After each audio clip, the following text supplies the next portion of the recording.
By this time, by the end of World War II, people who had come to Los Angeles were free of many of the social restrictions of home. They were in a new place. They were away from their families. They were able to reinvent themselves, a story that you see over and over and over again in Los Angeles. And after the war, many of them decided they were not going to go home, that Los Angeles was now their home, and that this was a place that offered them opportunity to be who they wanted to be, and that they could be different than they might have been somewhere else. So the war brings a critical mass, I would argue, of LGBT people. And because of that, you see a tremendous growth in LGBT organizations, in social clubs, in bars, in parks where people would cruise. It becomes so much more commonplace.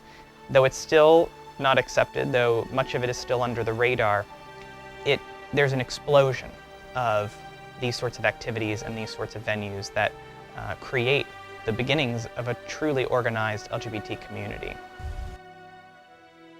This was a group of guys that went places together, had a good time together, and they weren't particularly effeminate. Most of them could be as nilly as they wanted to be whenever it called for it, but they were basically real guys, 2 feet on the ground, and you know, manly in their own way, and had a lot of fun riding bikes. It was a Gestapo state mentality. No one knew who Satyrs were. The Satyrs were very important to everybody who was in biking community. The Satyrs started as a secret organization.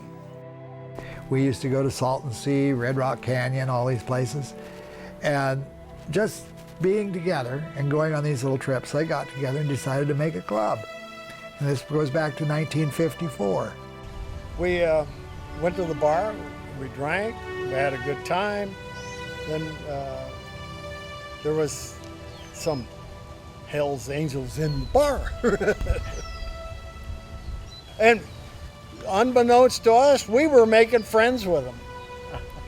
And there was nothing happened or anything. We left there and we went to the site of the run.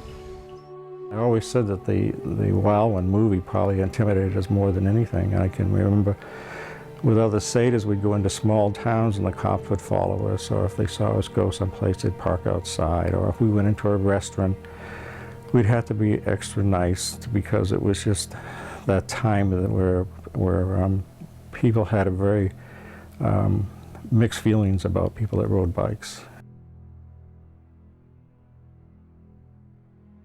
We usually just basically a run was you had a ride, you ended up at a place, and then you had an evening of drinking and food. And this time I had met this young kid at a baths, and I had convinced him, or I had mentioned I'm going on a run, would you want to come? And he jumped at the chance and came. And we got there, and from the moment we got there, we lost track of it. And the next morning when Jim and I had found a place to sleep, which was an old rotted out car in the back seat, and it was kind of misty that night and it was dry. Well, the rest of the party was in the house, and the kid I took there decided that he was going to have a good time, and he did. He more or less went through the whole place.